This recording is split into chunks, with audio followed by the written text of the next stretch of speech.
Have you ever wondered if being alone as you grow older could actually be the key to true freedom and happiness? I used to believe that I needed someone by my side to feel complete. Then life taught me an invaluable lesson. Independence can be more liberating than any relationship. When you've lived long enough, you realize that you don't always need someone else to feel fulfilled. You don't need to constantly be the caring wife, the devoted mother, or the one holding everything together for someone else.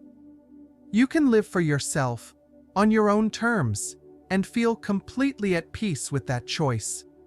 Being single doesn't mean being lonely. It means being in control of your life, without having to ask for anyone's permission.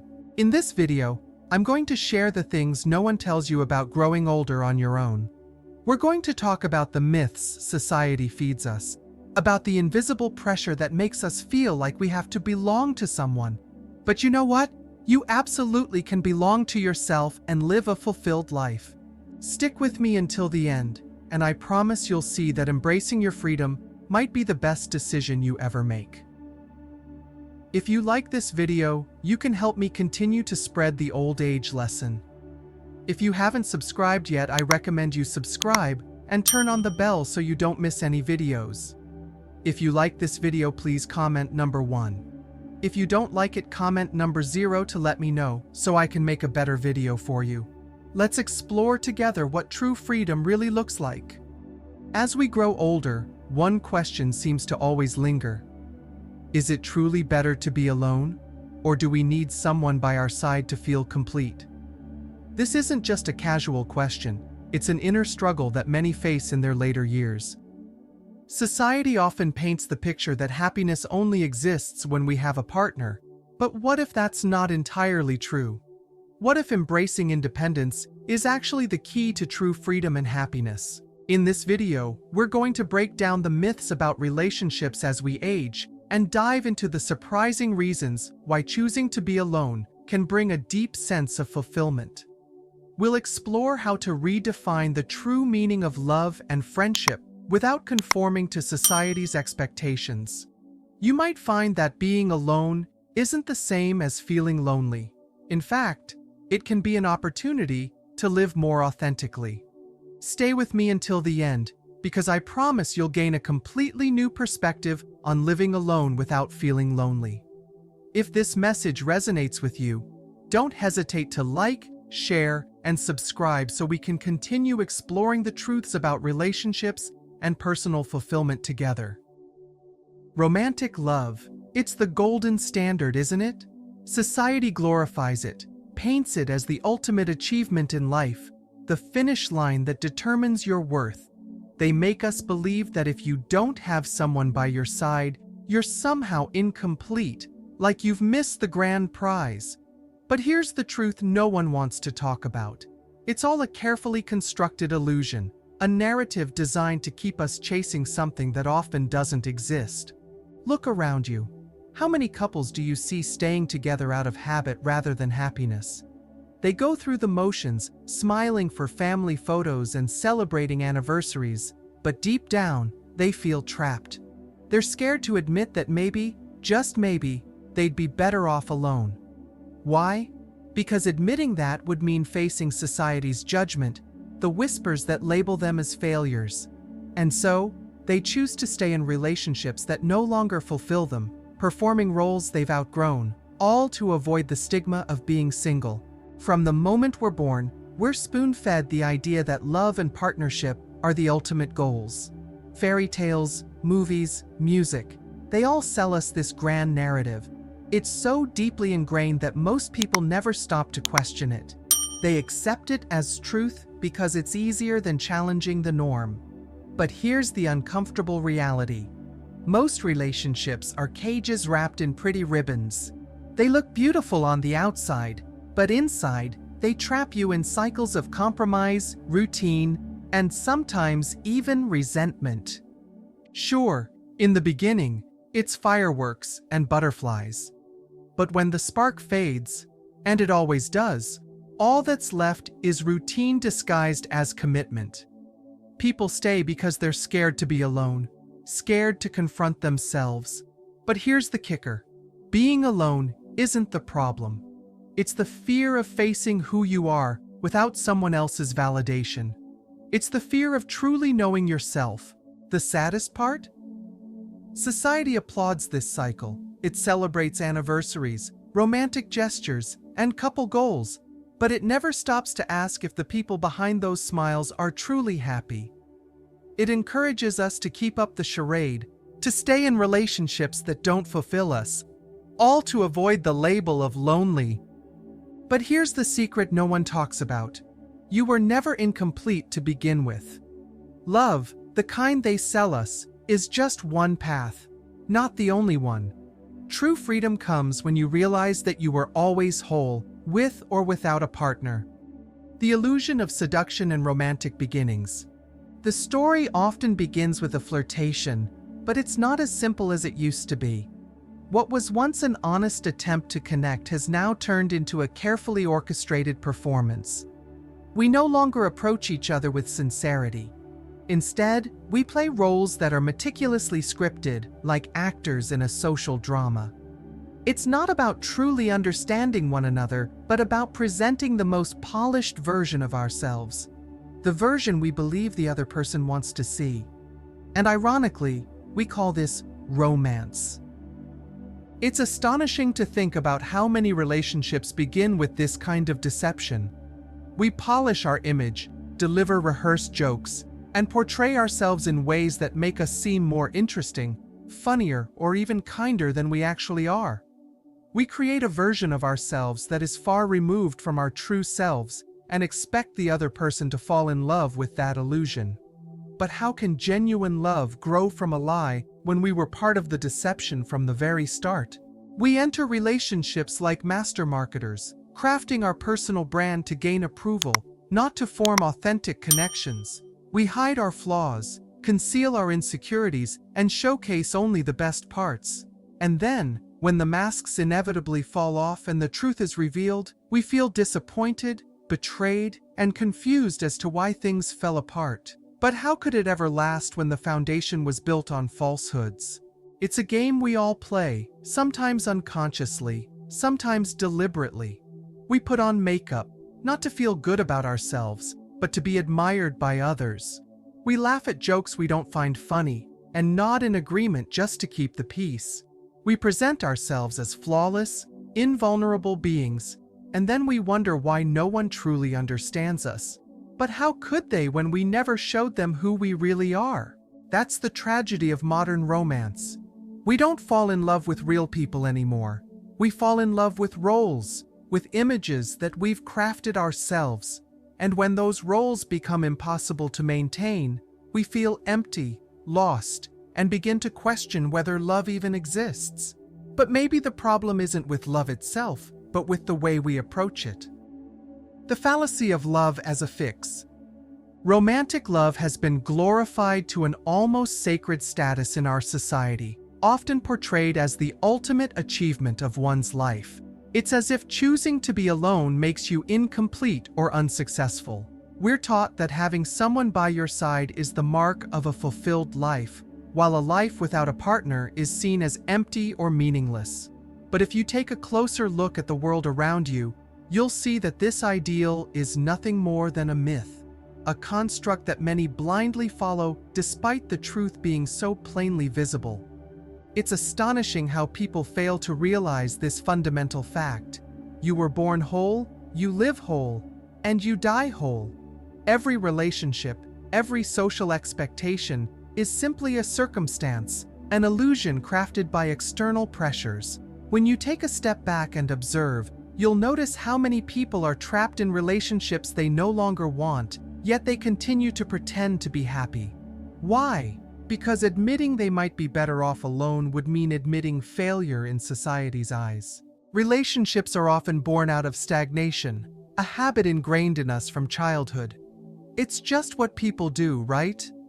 The most tragic part of this is that society not only fails to question this norm, but celebrates it.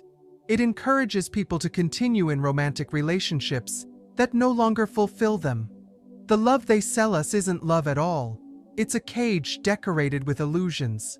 It doesn't lift you up, it holds you down.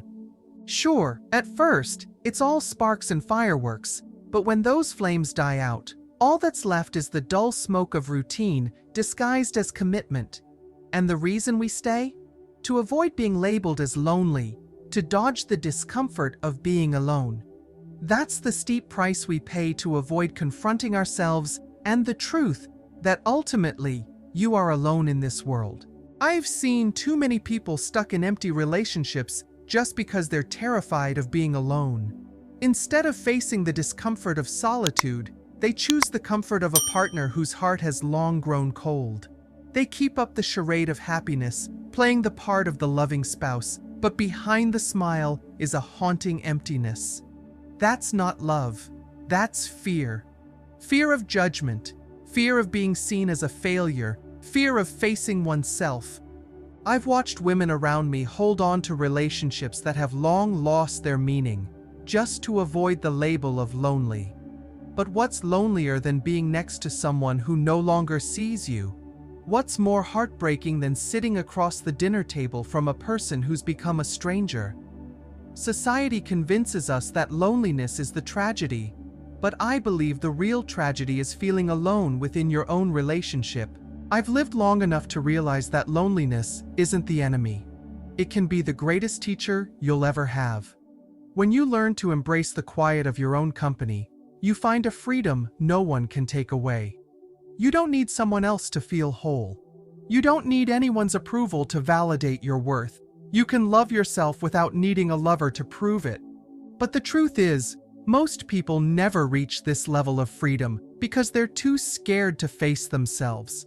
That's why they seek others to fill the void they dare not confront. That's not love. That's emotional dependence. And that dependence quickly turns into captivity, where you no longer have the freedom to be yourself, where you're constantly adjusting who you are to meet someone else's expectations. Many people live in this emotional captivity, pretending everything is fine because they're too afraid to admit they're truly alone. They attempt to control, to monitor, even to spy on their partner, trying to maintain the illusion of love. But it's not love. It's insecurity dressed up as commitment. If you feel the need to control someone else to feel secure, that's not a relationship. It's a self-imposed prison. The irony is that we worship romantic love as the pathway to freedom, but in reality, it often becomes the chains that bind us. We cling to unrealistic expectations, believing that our partner must be everything: lover, best friend, companion, healer of all wounds. And when they fail to live up to all those roles, we blame them, instead of questioning if we were ever truly in love with them or just the illusion we created. True love isn't about finding someone to complete you. It's about finding someone with whom you can share your completeness. It's about being with someone not because you need them to be happy, but because they add value to the happiness you already have. And if you don't find someone like that, you'll still be okay. You'll still be whole. Because the greatest love you can ever find is the love you give to yourself. If you are still watching this video and finding these lessons useful, please comment number 1 below to let me know that you are still watching this video with me. Thank you for your valuable time. The burden of fidelity and control. Society has sold us a fantasy about love and fidelity. We are told that true love means eternal faithfulness, that if you really love someone, you will never desire anyone else. This ideal has been woven into every fairy tale, every romantic movie, and every love song we've ever heard. But here's the harsh truth. Fidelity, when demanded out of obligation or fear, isn't love. It's control. It's a social contract disguised as romance, chaining two people together not out of choice, but out of expectation. Why do we continue to believe in this myth of eternal fidelity, even when evidence shows that infidelity is widespread? We cling to it because we've been taught that loyalty equals love, and that stepping outside of those boundaries equals betrayal.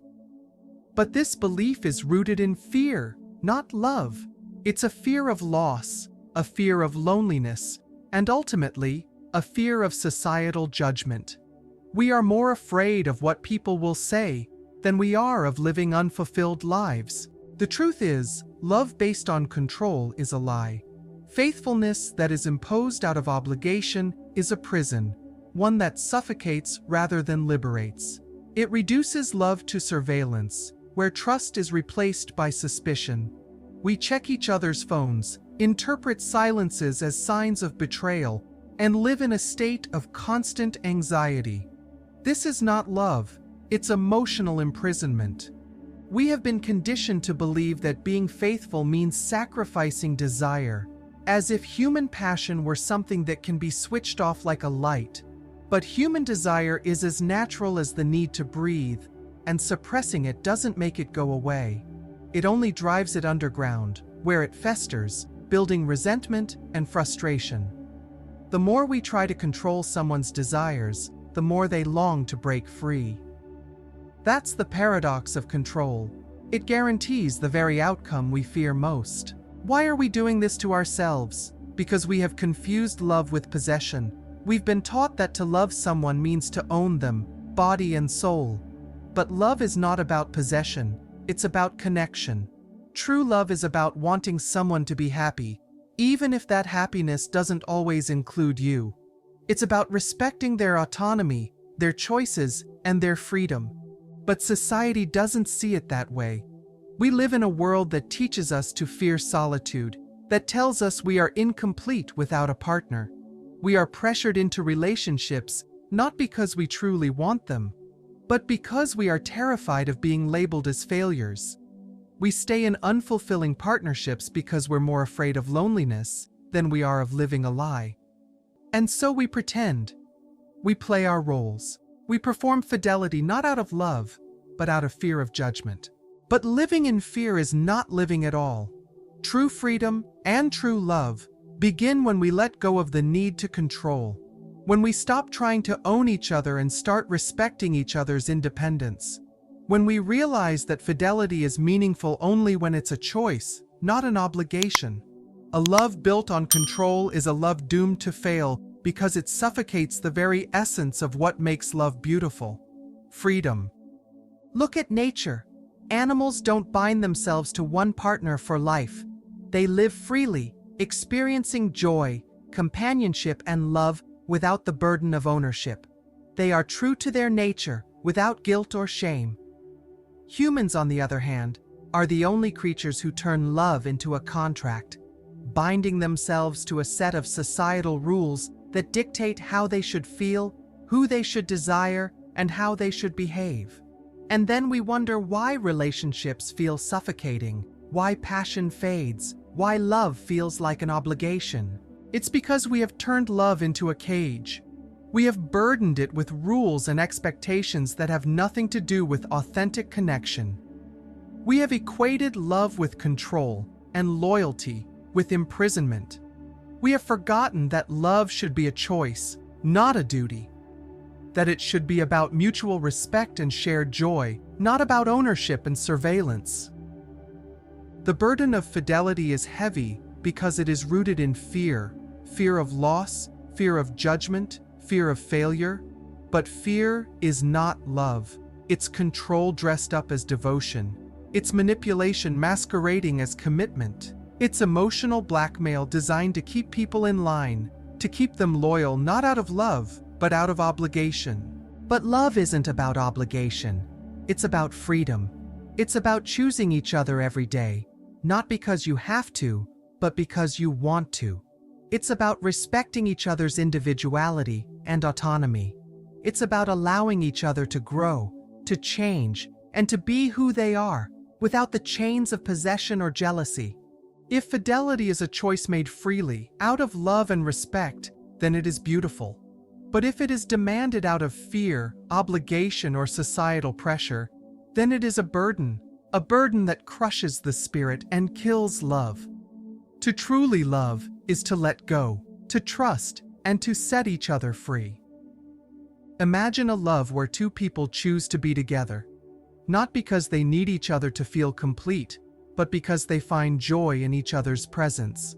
A love where they trust each other enough to live freely, without chains or walls. A love where they celebrate each other's individuality, knowing that freedom does not threaten the relationship, but strengthens it. This is the kind of love that is built on freedom, not control. It is a love that grows not because it is confined, but because it is liberated. It is a love that flourishes because it is rooted in respect, not possession. It is a love that endures because it is chosen every day, freely and joyfully. So let's stop burdening love with control. Let's stop demanding fidelity out of fear and obligation. Let's set each other free and learn to love without chains. Because love is not about ownership. It's about connection.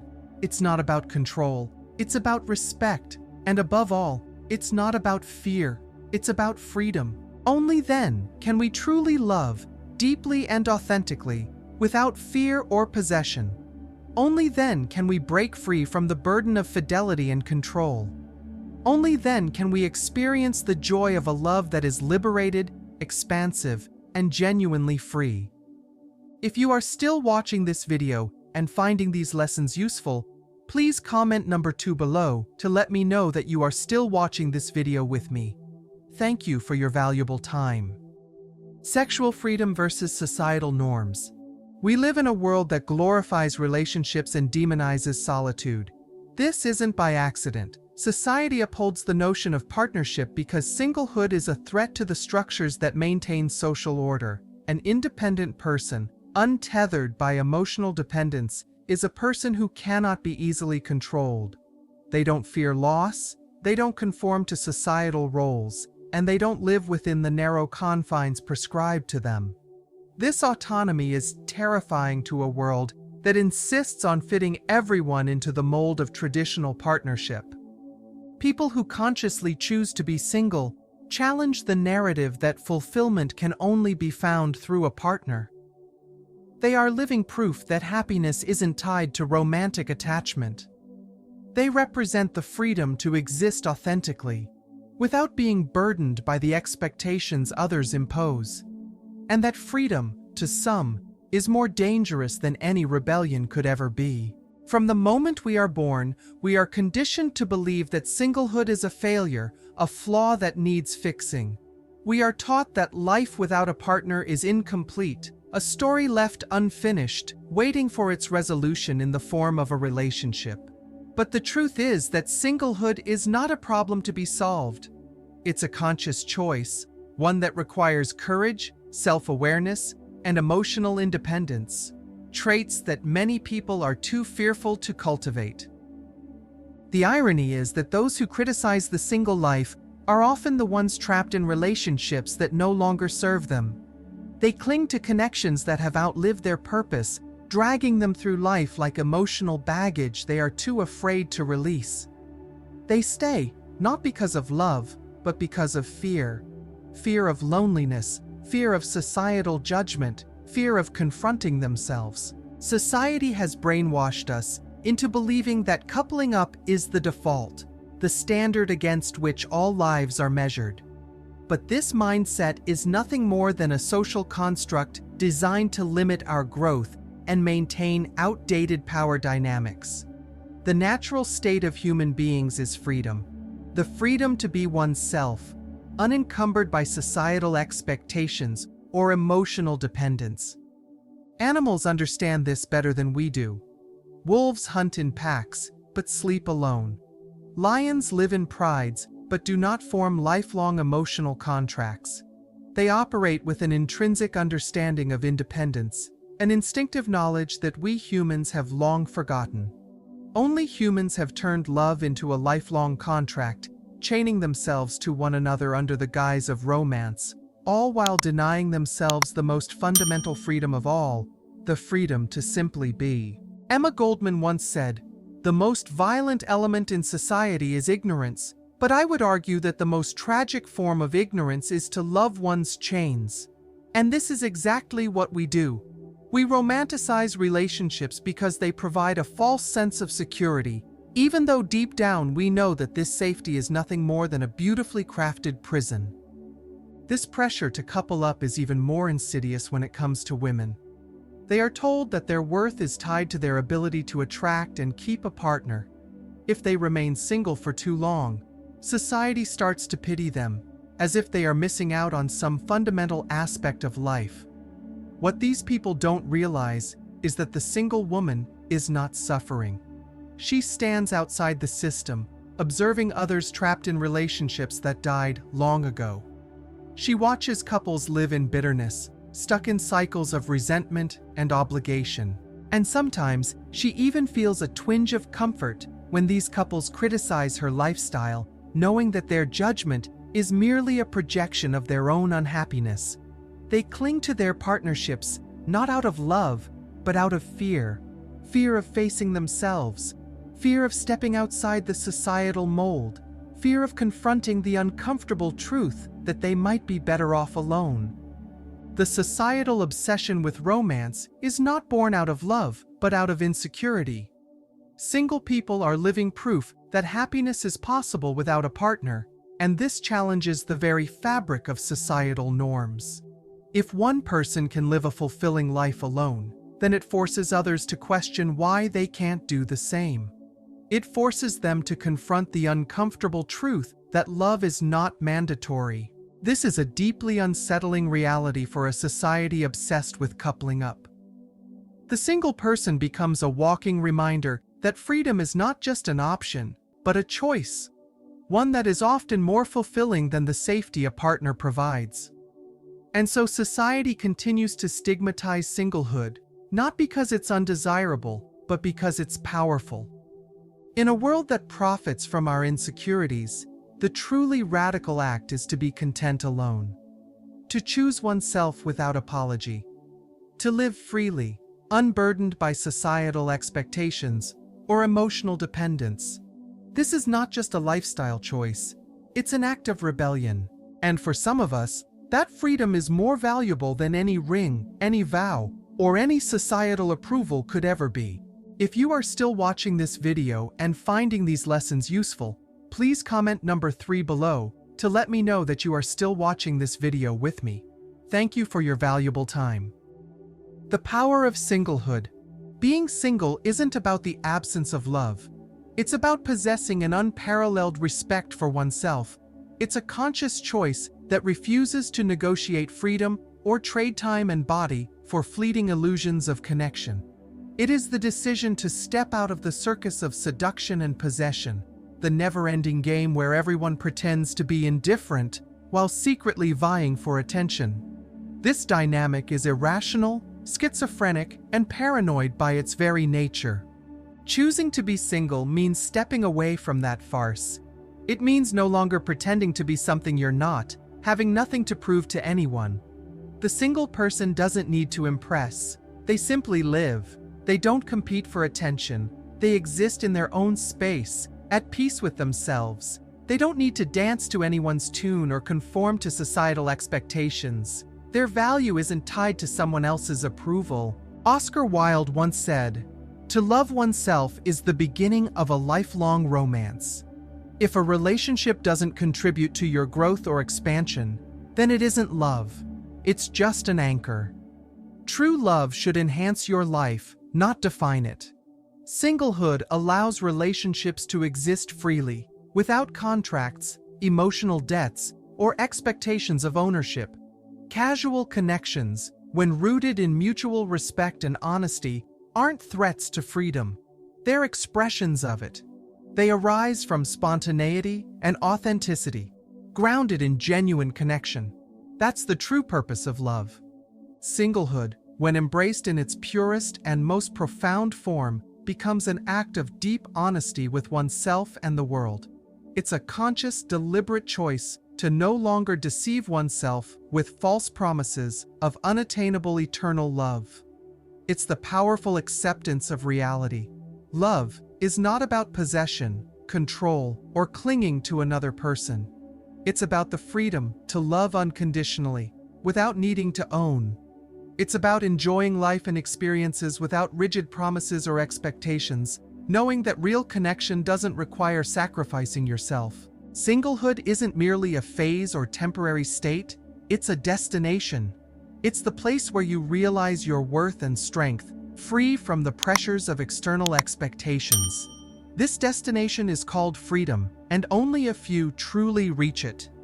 Most people get lost in relationships that should never have begun, connections that distract them from their true nature, their growth, and their happiness. The world constantly tells us that singlehood is a problem to be solved, a flaw to be fixed. But that's a lie. Singlehood isn't a defect, it's a profound opportunity. It's the chance to live fully, to explore every aspect of who you are, and to discover what truly makes you happy without the burden of imposed commitments or unrealistic expectations. Life isn't about conforming to narrow societal standards or seeking approval from others. It's about owning your journey, writing your own story, and deciding for yourself what brings you peace and fulfillment. If that path involves walking alone for a while, then let it be a journey rich with the freedom of self-discovery, personal growth, and deep self-love. Reflect on the choices you've made in your life and the road ahead. Consider the messages you've absorbed about relationships, love, and your sense of worth. Remember, the true measure of your happiness isn't found in the presence or absence of a partner, but in your ability to live authentically, to respect yourself, and to live a life that aligns with your inner truth. The key isn't about being single or in a relationship, it's about living truthfully, finding inner peace, and walking a path that nourishes your spirit. It's about understanding that happiness isn't tied to a relationship status, but to self-respect, self-awareness, and the courage to live life on your terms. There's power in singlehood. There's grace in embracing your own company. There's beauty in discovering that you are complete, just as you are. And that realization is the most liberating love story you'll ever live. I'd love to hear your thoughts. What stood out to you from today's message? Was there something that touched your heart or opened your mind to a new perspective? Share in the comments one insight you gained today that you're planning to carry forward in your life. Your experiences and reflections mean so much to me. If you found value in this video, please don't forget to like, share, and subscribe to our channel. It's a wonderful way to stay connected and ensure you never miss out on more messages of hope, wisdom, and inspiration. Thank you for being a part of this community, and I can't wait to see you in the next video.